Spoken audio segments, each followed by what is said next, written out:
Welcome to the Planet Paintball Podcast, the ultimate podcast for paintball enthusiasts. Each week, we dive into the world of paintball, bringing you stories, insights, and tips from players, coaches, and industry insiders.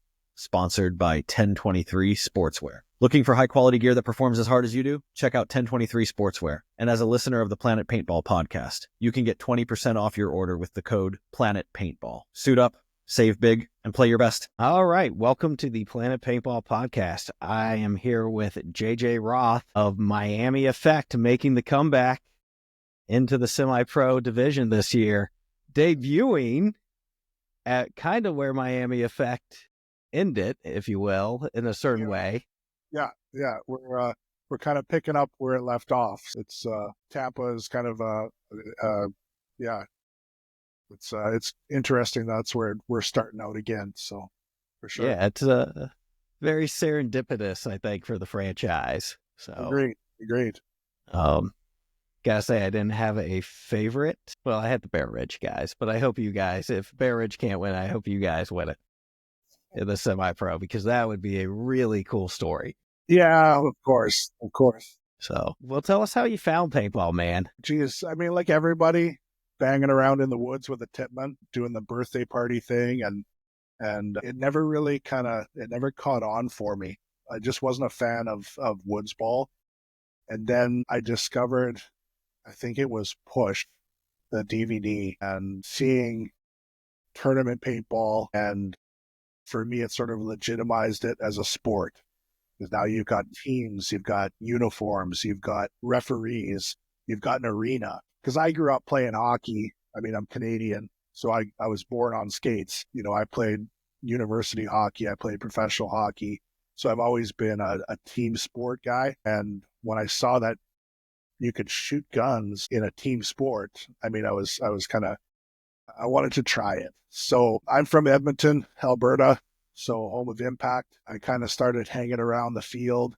I met Josh Davey, I met Bart and Zane and Zach, and started just playing at the field a little bit. And that was when the CXBL, AXBL was still around. So I got hooked up with a CXBL team. This was 2009. So that was my first year playing tournament paintball was 2009. So, I mean, I started really late. I was 30 years old when I started. So most people are done at 30, and I'm just picking up a gun at 30.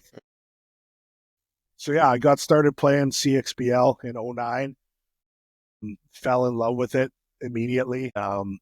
Just wanted to experience what I saw in DVDs. And that was the year that USPL was doing Huntington Beach. So I hooked up over TV Nation with a bunch of dudes from New York who went on to be New York Extreme. So John Delano, and then a couple of Miami Rage guys. And we formed a team to play that season in the USPL. And I was hooked instantly. I loved it. I loved the travel. It just reminded me of playing hockey again. So traveling with the boys and just being in the US and getting cherry Coke and stuff that we don't get up here. So yeah, I fell in love with the Naughty Dogs, just being a kind of a Northwest team. They were closest to our border. So I started cheering for them. I got to know Corey Field really well and sort of, I guess, modeled what I wanted to be as a player after what he was doing. Because I'm a back player, you know, I'm 6'1". I got wide shoulders. I'm a big dude. So I just figured, you know, he was such a force in that position. So I just watched everything I could. I watched him play.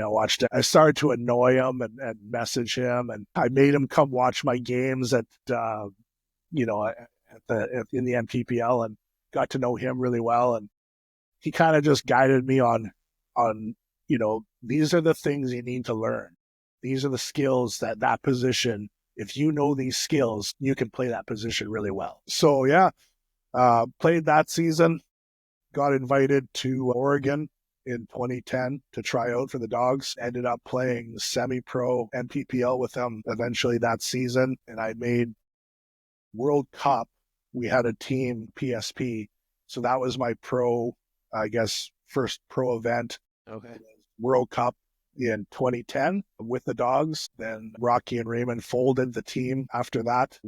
Myself and Audrey, who owns Diamond Hill Paintball in Oregon, which is Thunder's home field, we decided to keep it going, and we begged and pleaded and bribed Corey to come on with us, and we formed Seattle Thunder. So we played that first season and PPL, and the PSP, they offered us a spot to come over. So we went over PSP the next season. And they had a 12-year run after that. So just very proud of what we did and what we accomplished.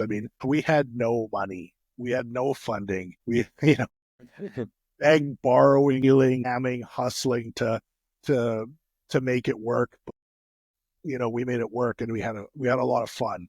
So after life kind of got in the way for me, I played 2014 with Orange County Flashpoint, and 2015 just with a bunch of local guys. We played semi-pro with some local guys, and then I just kind of stepped away. Life got in the way, and work got in the way, and career got in the way, and last year I just kind of got the itch to travel and play paintball again, and ended up playing Cup this past World Cup semi-pro with Finley Force.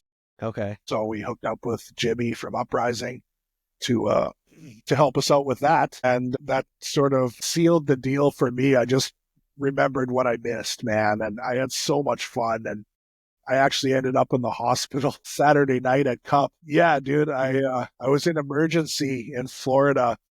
I had the most intense stomach pain, and I thought it was just food poisoning.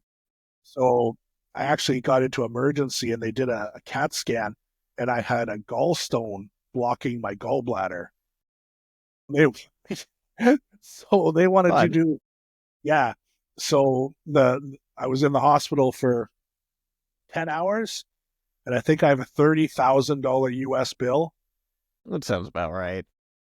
Thankfully, yes, I do have insurance and it got covered. But even though that happened, I had so much fun, and I got to know a couple really good dudes that I stayed in contact with since Cup. And we were trying to put together a couple things. Nothing really kind of panned out. And then all this sort of just kind of fell in my lap, so to speak. And now we're doing the Miami Effect thing with the man himself, Chris Lasoya. Awesome. So you're based in Canada. Yes. I know you got Greg. Yeah. From How to Play Paintball. Yes. He's in Florida. Where are the other guys? So Greg and I played this World Cup together. Okay. And that's how I got to know Greg. So he is ex-ML Kings. I think he played for Level. He's phenomenal. He is a great dude and just loves the game and loves being an ambassador for the sport. He is awesome, and he is an absolute killer up the middle. So he's fun to watch. So him and I, after Cup, we just, constantly in contact, and we were trying to do something. I didn't really want to do it all myself. I had the opportunity to buy a pro spot. I declined that. To just a little too more than I wanted to invest. Okay. And so I was just going to do another semi-pro Cup, throw together, at least play one event kind of thing. And then all of a sudden, we're in this group chat, and Chris Lasoya is added to the chat, and I'm a huge fan. He's always been one of those guys that I've always loved to watch. When I was actually on Thunder in 2011, I made the West Coast All-Star team, and it was me, Corey Field, Ryan Oliver, Alex Frage from Dynasty, Thomas Taylor, Rich Telford, Cole Scott. It was like all these dudes that were my idols when I started playing. I was just like the biggest fanboy, right? Like, yeah, it was cool. And when the first time Chris called me, I was just like total fanboy. Like, dude, like, this is amazing. I'm so, like, I don't know what to say. So Chris basically, he got on Facebook and announced that he wanted to coach. And I know he had I mean, a ton of offers. Greg approached him about maybe like doing something, and all of a sudden it sort of morphed into this, we bring back effect, and would that be something you'd be interested in? Um, and yeah, then I don't know if you know Phil Veach from Uprising. Okay, he I've played heard on of them. Uprising. Yeah, he's out of Arizona, and he was on Uprising last year. They parted ways, and the day after he parted ways with them, he was on the phone to me saying, "Hey, like, let's partner up. Let's do this together." And I was instantly like 100%, because then it's just not me by myself. So Phil came on. So myself and Phil, we kind of own the franchise. Greg has been instrumental in recruiting, helping us along the way with stuff. So it's myself, Phil Veach from Uprising, Greg Montalvo, who's out of Florida. We haven't 100% solidified the roster. We will be doing that the weekend before the event. We're having a 2-day practice at Tiki's, and then we'll for sure know where we're at. But I've got out of Canada, his name's Justin Edgington, grew up with me playing for Impact Kids, Impact Echo, played for Impact. I've known the kid since I started. So he's joining us. I'm sure you know Jamie Beadle. Mm-hmm. He's joining us. We have David. He's out of Europe. He's out of France. I don't know if I think he played for Toulouse. I'm not sure. All right. But he's coming on with us. We've got Lefty and Khalid. They're from Andy Horvath's team, Mutiny. Okay. So yeah, so they played with Beetle on Mutiny. They're out of Florida, so they know Chris really well. So he kind of reached out to them, brought them on, and then we've got Dan Sensi, Greystone Lapointe, played for Frankfurt Droogs. Okay. And then, like I said, we're still kind of in the mix, but And those last little pieces together. for sure, yeah. But since we announced the team, and we announced, that Chris was coaching the team, and who our support is and who our sponsors are, my phone has blown up. So I run our Instagram page, and after the first 24 hours, I actually got a week-long suspension from Instagram because we had blown up so quick. They thought I was using bots and stuff. That's awesome. The reception we've got from people has been phenomenal. I just feel absolutely honored and blessed. I just hope, I want to represent the brand well. We've got some really good dudes. We've got some the support that we've garnered is amazing. It doesn't hurt when your coach is number 69, right? Yeah. So yeah, we're excited to get going, and I've got goals in mind for what I want to accomplish, and I just want to make our sponsors proud of us, and I make all the people that have shown their support proud of us, and everyone that's asked me for a jersey. Yes, they're coming. Bear with us. I was gonna ask. We show, like, Hormesis, Oliver, and Alex have generously offered to be our jersey sponsor, and we sent them. We all got on the jersey builder, and we were building stuff and sending it to them, and they were just like, "Okay, like, we're gonna do it custom. Just let us do it." And when they dropped that the other day, I mean, we were blown away. I think it's absolutely just beautiful. It's gorgeous. Yeah. And it's like It's the right a bit of absolutely- homage, but at the same time, its own thing. So we wanted to keep the logo, but we couldn't use yellow. So we wanted to sort of just modernize it. And my idea was like the neon, like Miami Vice, Yeah. sort of, like Vice City GTA, neon pink and just neon lights. And they took that idea, ran with it, and this is what we get, and it's absolutely phenomenal. So, I mean, the constant requests I have from people looking for jerseys is mind blowing. And yeah, they will be coming, but everything has happened so quickly. Well, this is only, I don't know, like 3 weeks in the making.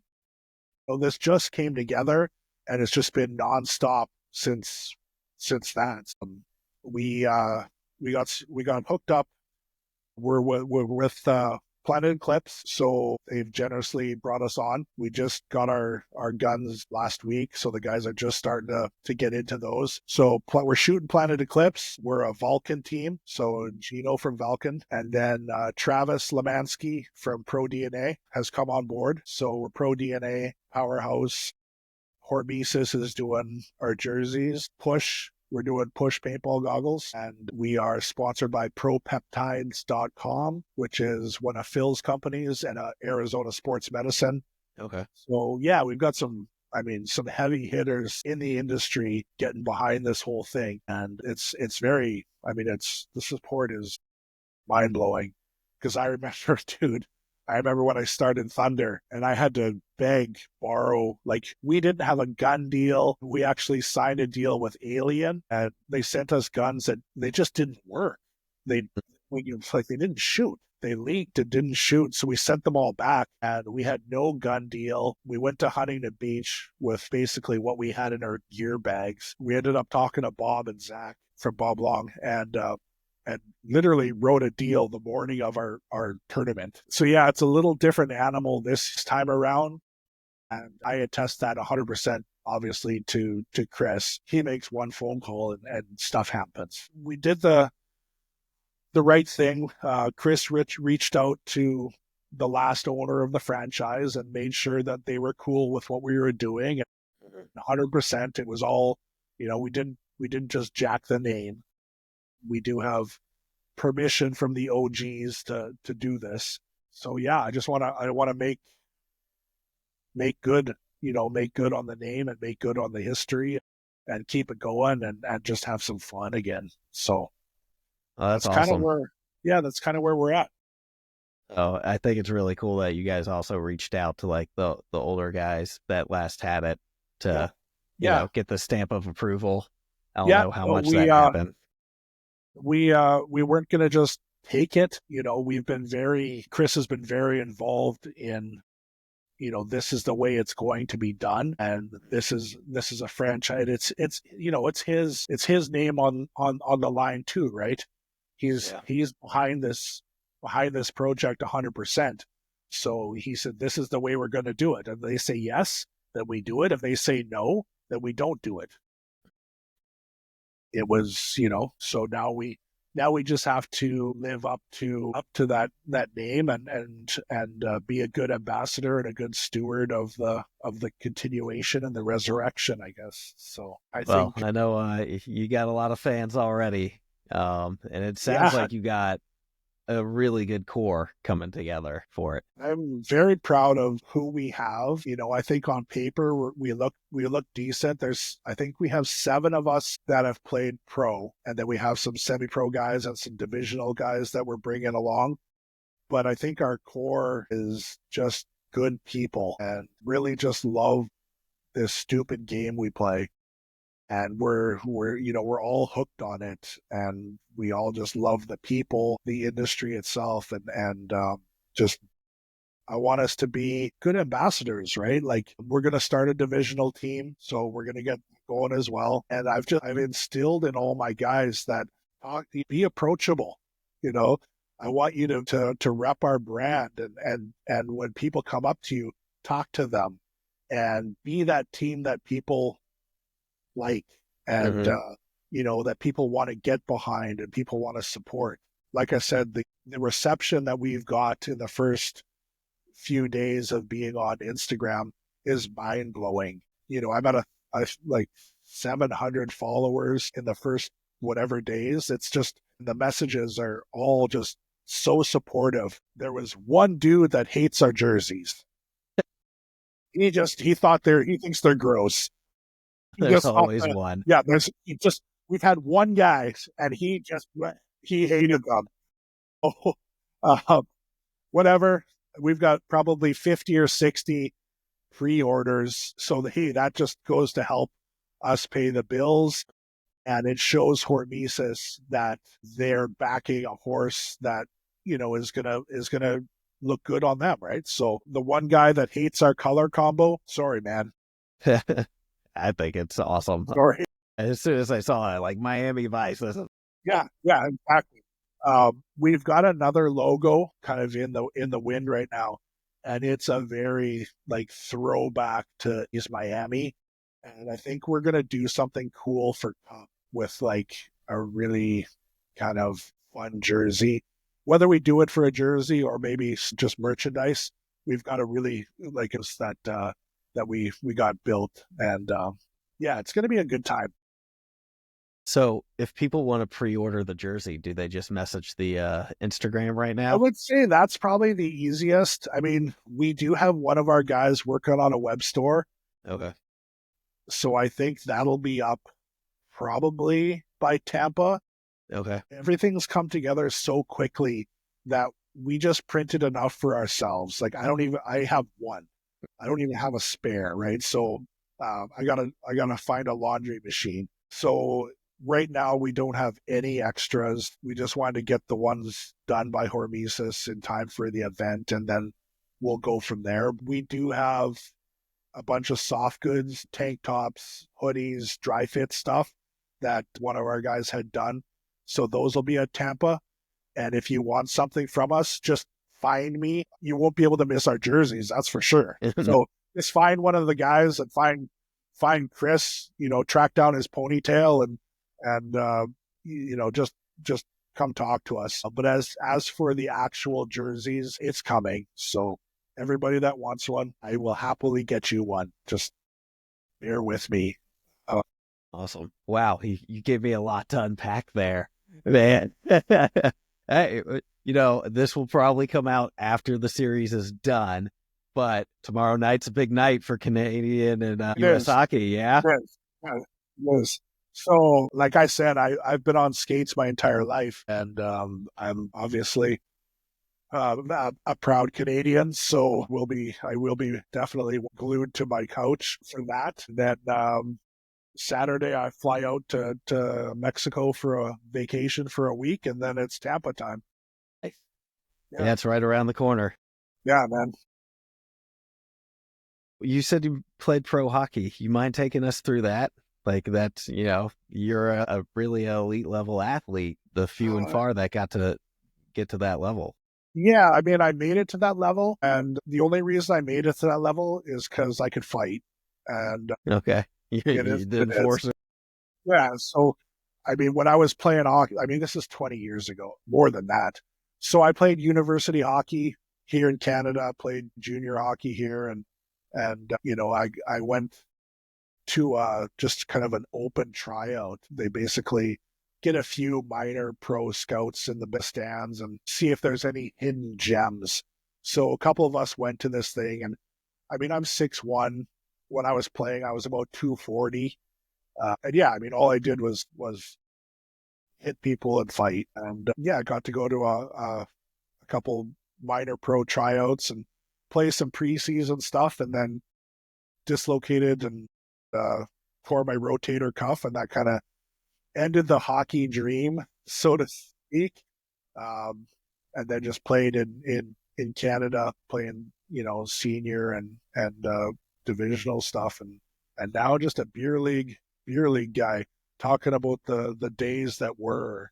Uh, but yeah, I mean, played playing high level hockey, raced high level motocross, and just you know got to play paintball at its highest level as well. It's a lot of memories that are extremely dear to my heart, and you know, you make friends all over the world. It's a crazy sport because on the field you want to absolutely kill people, and off the field everyone's hugging and having a good time, and it doesn't matter what team you're on. Like everyone's just sort of bros, right? Yeah, it's its own little tribe. Yeah, and everybody. It's funny up here, in Canada. It's definitely not as popular as it is in the States. So when you're talking to somebody and you're like, oh yeah, I used to play paintball, blah blah blah, and played pro. They're like, like that exists. They don't understand that. Yeah, it's a thing. And as soon as you say paintball, they just think camouflage and War games. war games, right? Yeah. And you got to sort of like pull out your phone and YouTube something and show them like what it is, and it blows people's minds. And we used to play CXBL at 15 balls a second. So I haven't played in a long time, and the last event I played at Cup was 10.5, and I was just like, is my gun broken? Like, it just felt so slow. Yeah, it slowed it down a lot. Yeah, so that's kind of the story in a nutshell. So how do you think the game has changed since you left and came back? Is it slower? Is it faster? Guns are obviously slower, but guns are slower, but I feel like the game itself is faster. People are faster. I think paintball IQs have, for some people anyways, are better.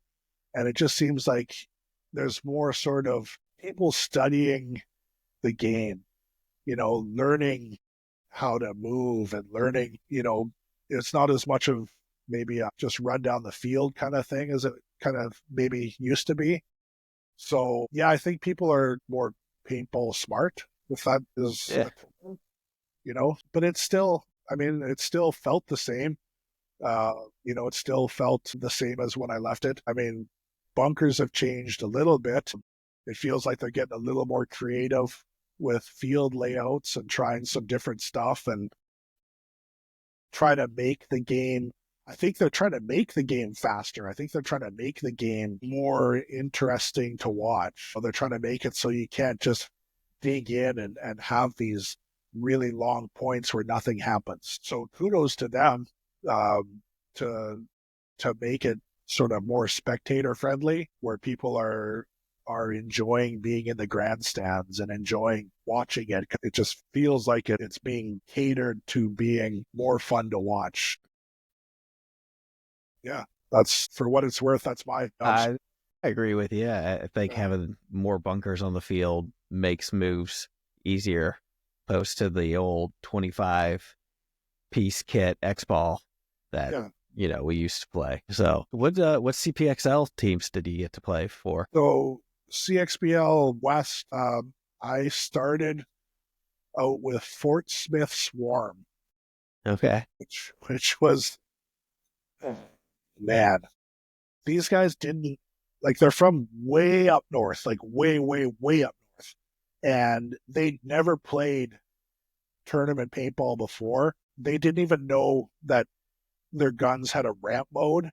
So like I've never been shot so badly and just absolutely pumped. So I played the season was 2 events on a weekend and then another weekend with another 2 events. And I played that first weekend with them and we got just destroyed 15-1, like just absolutely annihilated.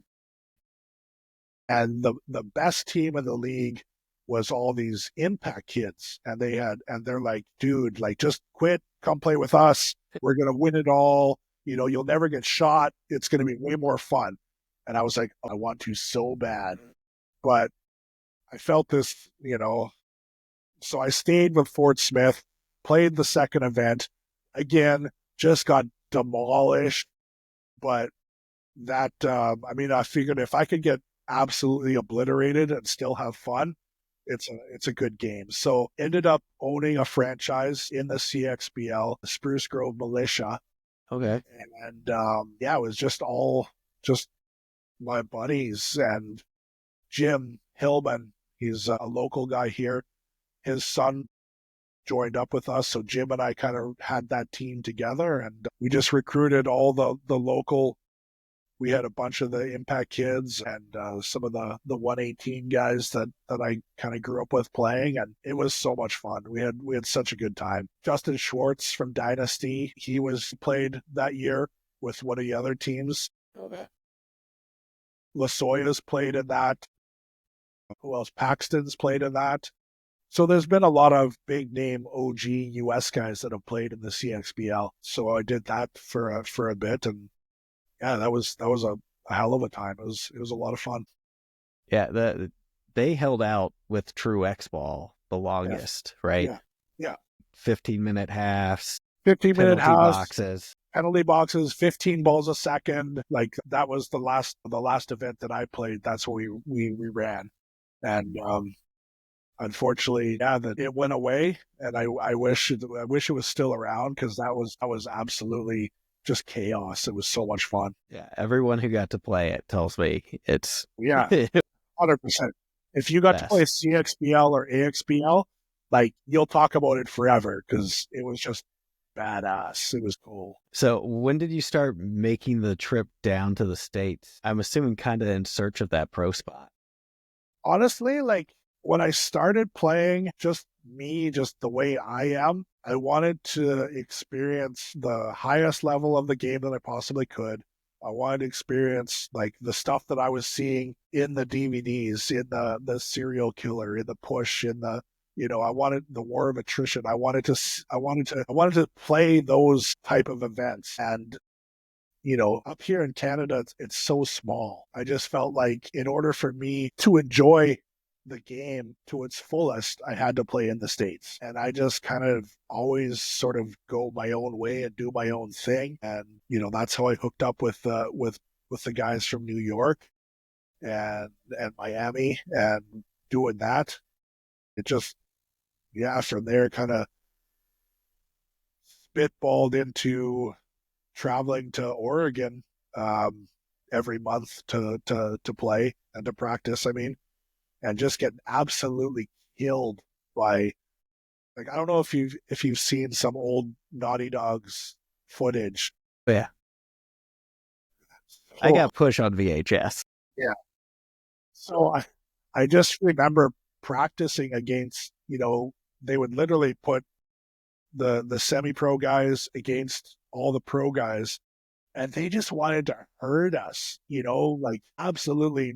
Mikey Lou just wanted to put it in everybody's ear hole. And, so that was fun, but that's how you learn, right? And practicing up here, it was always like impact guys against whoever, and they would just murder us, absolutely murder us.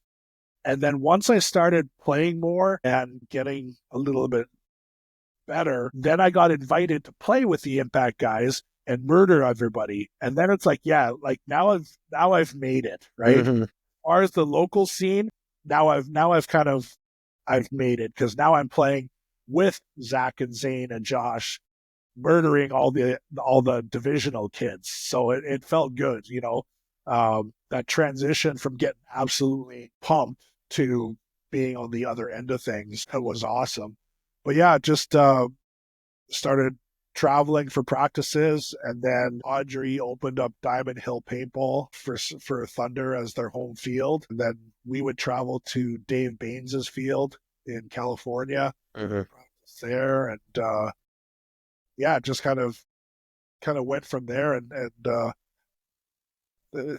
when I quit, when I sort of stepped away from everything, I still played up here. I still played up in Canada. We have a series up here, the MR series and the Alberta Paintball League, and played some events up here, but didn't come back down to the US until last year.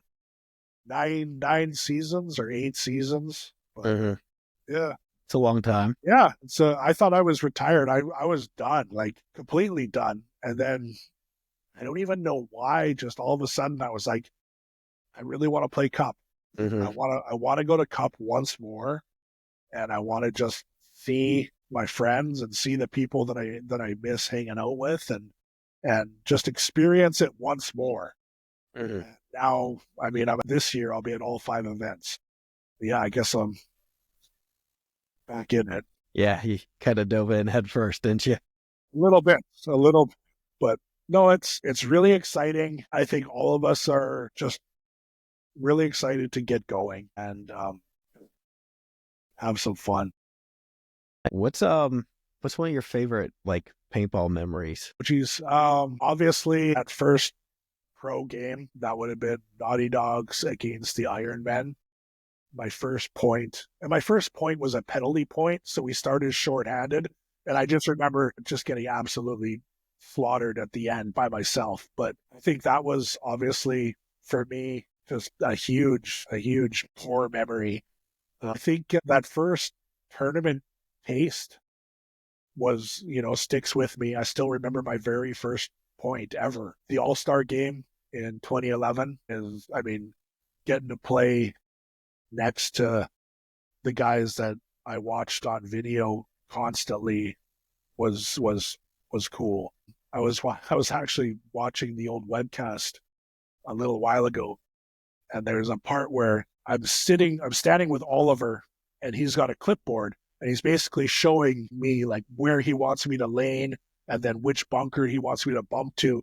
And I can remember that moment. I can remember that moment vividly. We were at Pev's in Virginia. Is that where Pev's is? Yeah, he had a location in Virginia. Yeah, so wherever Pev's is, wherever that event was, and I can vividly remember being on that field and being with Oliver, because he was coaching that team, and I was just so starstruck. That's a memory that'll stay with me forever. And there's also just the non-paintball memories. The hotels, the first event, Galveston, PSP Galveston. Mm-hmm. You just have to say PSP Galveston, and everybody knows what you're talking about. But we made Sunday our very first PSP with going 2-2. We beat X Factor. They were 2-2, and we were 2-2. But because we had beat them, we moved on to Sunday, and for me that was that was awesome. That was a huge core memory too. So I've done a lot and very quickly. I started playing paintball, and not long after I started, I was doing a lot of cool things.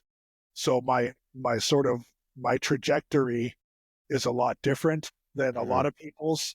I never really played divisional ever, but I just very lucky and blessed and thankful for what I got to do and who I got to meet. And, I still remember practicing Red Legion at MAO, and it was 100 degrees and 100% humidity.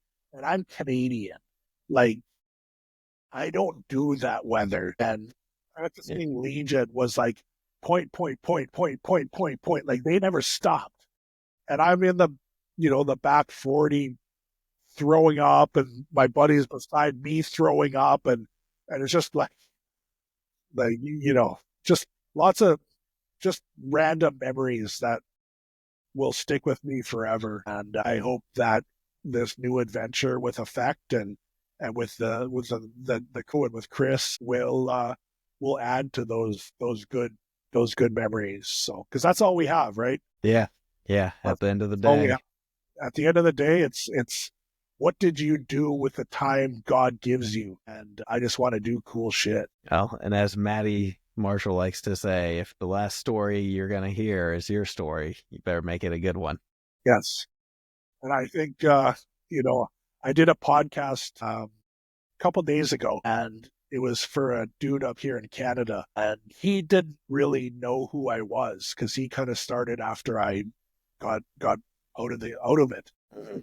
And I told him my story, and he was like absolutely blown away because he had no idea that someone local has owned, I'm on my third franchise that I've done, right? And he just he had no clue. So he was just blown away at everything. And I'm getting involved a little bit more up here with some divisional stuff. And I've sort of challenged our local guys to take a chance, play down south, experience what it's like. Because if you just stay in that little bubble up here, you're missing out on so much. Yeah. You're missing out on so much. And I've got to know, a bunch of guys down south that kind of run, like RJ. He runs that Indie Storm camp, and he's always got multiple teams. And there's always room for somebody to jump on, right? Well, I've told these guys up here, like, if you ever want to play down south, I'll get you on a team, and I'll hook you up with with someone you can play with that's an established. It's not going to be a scammy throw together where you send your entry and then all of a sudden It's not there. it's not there. Yeah. I mean, I put out a feeler before Cup that I wanted to play, and I mean, I got hit up a ton, and lots of it was like, it just sounded like, a joke of a team, solid program. Uh-huh. But I know they're out there, the leftovers and stuff like that. I just challenge anybody, if you love the game, get out and play and experience the biggest stage there is, because it's cool as hell. It's fun. So as someone who has had 3 franchises, if you will, what is the most headache from the franchises? And then what's the most fun of having the franchises?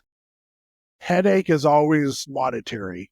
The headaches are always, collecting money if you have to pay for something, just try to make the numbers work and try to make,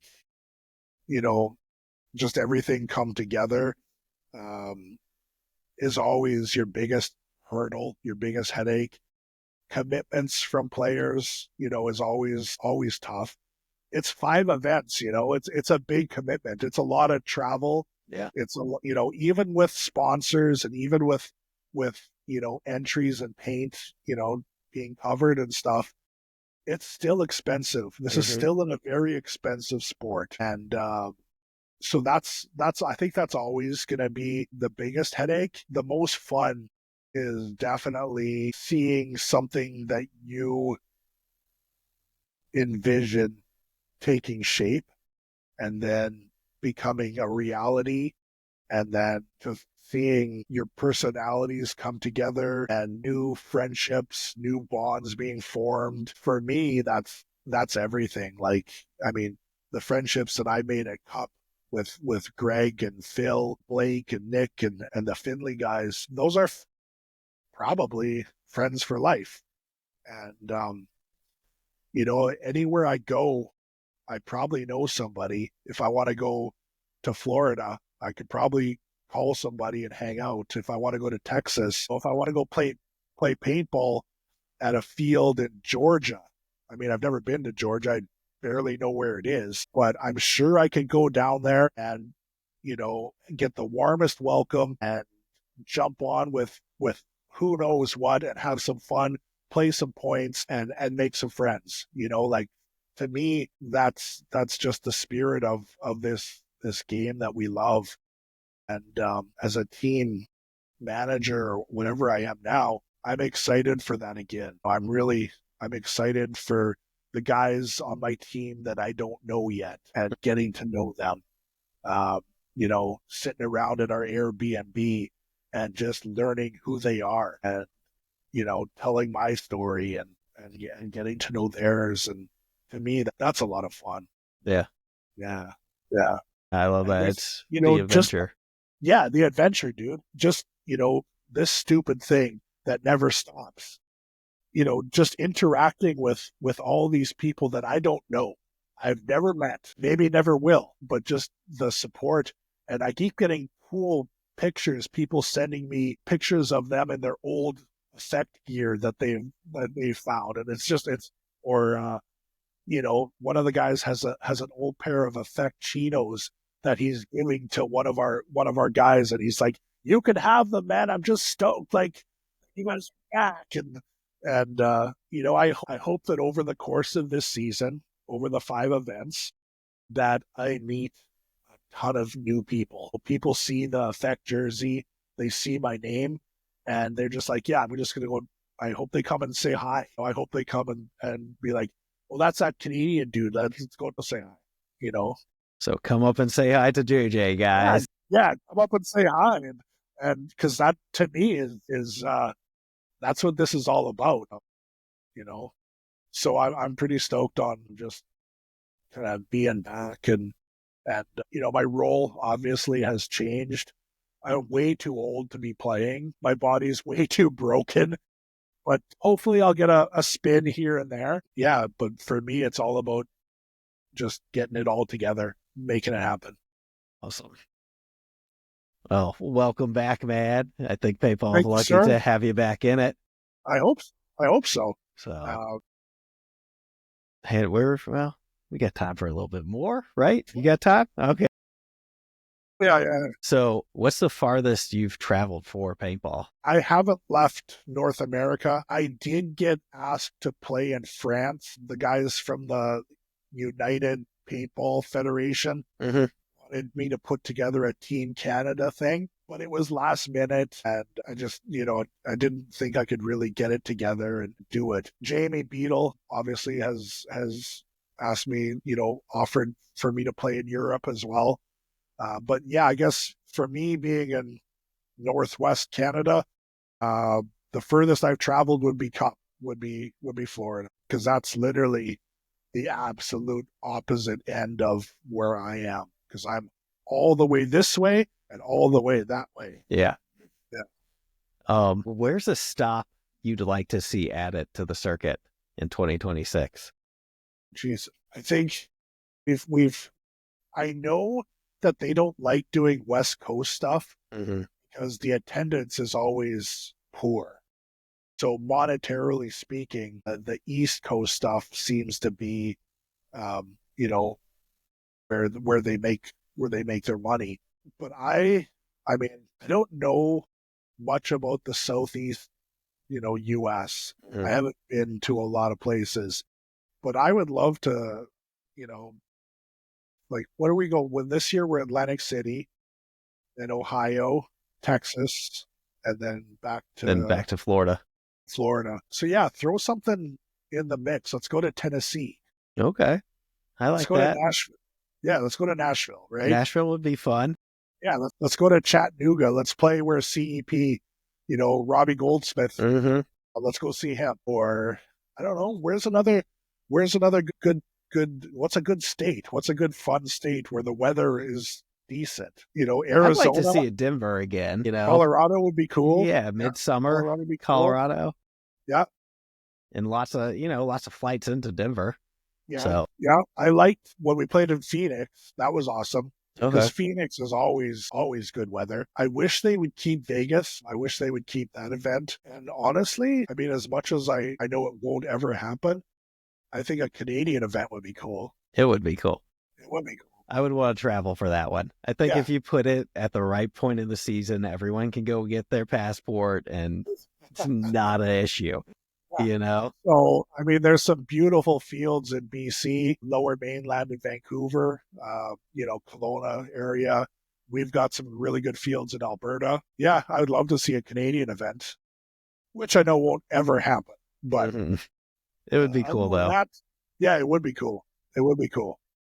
Maybe they could do a pro exhibition up there or something. People need to experience Canada. You need to see you need to see it. It's awesome. But yeah, I wish they would keep Vegas, and I would like to go to Tennessee. All right. Those are good ones. I like that. Tennessee would be nice. It's an easy drive for me then. Oh, is it? Yeah. I'm in South Carolina, so it's just Florida's not bad. I'll take it. Right. I've never been to South Carolina. I've never been to North Carolina. Absolutely love to at some point.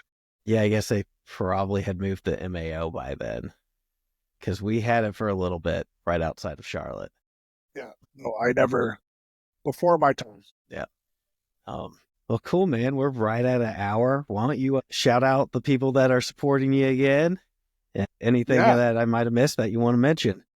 So I want to say thank you to my partner, Phil, and to Greg for making this happen with me. Obviously, Chris Lasoya, the dude is awesome. He's such a good, I can't say enough. It's been a pleasure getting to know him, and I'm stoked that he's back, and I hope that people take advantage of him being around and welcome him back, make sure that he feels welcome back in the game, because he's been phenomenal. Planet Eclipse, Valken, Pro DNA, Powerhouse, the guys at Port Mises knocked it out of the park, and Push, propeptides.com, and that's it. Yeah. Arizona Sports Medicine. And shout out to everybody, like everybody that's shown their support, everybody that's messaged me, everybody that's followed us, everybody that wants a jersey. Not even that, just everybody that said, this is cool. Just thank you. Thank you. Like from the bottom of my heart, as cheesy as that sounds, it really makes us all, I don't know, just happy to be doing this. So we're just really excited to meet some new people and just hopefully do the franchise proud. We're here hopefully we're here to stay, and I'm excited to see how it evolves and where we go and who gets on board and where it goes. Awesome. Yeah. Well, with that, we'll Thanks for tuning in to the Planet Paintball podcast. We hope you enjoyed today's episode. Whether you're out there grinding in the divisional pits or chasing dreams on the pro stage, remember, it's all about the passion, the hustle, and the love for the sport. Shout out to 1023 Sportswear for sponsoring the show. Don't forget to use code Planet Paintball at checkout for 20% off your order. Gear up, save big. Until next time, keep grinding, keep growing, and we'll see you back here on the Planet Paintball podcast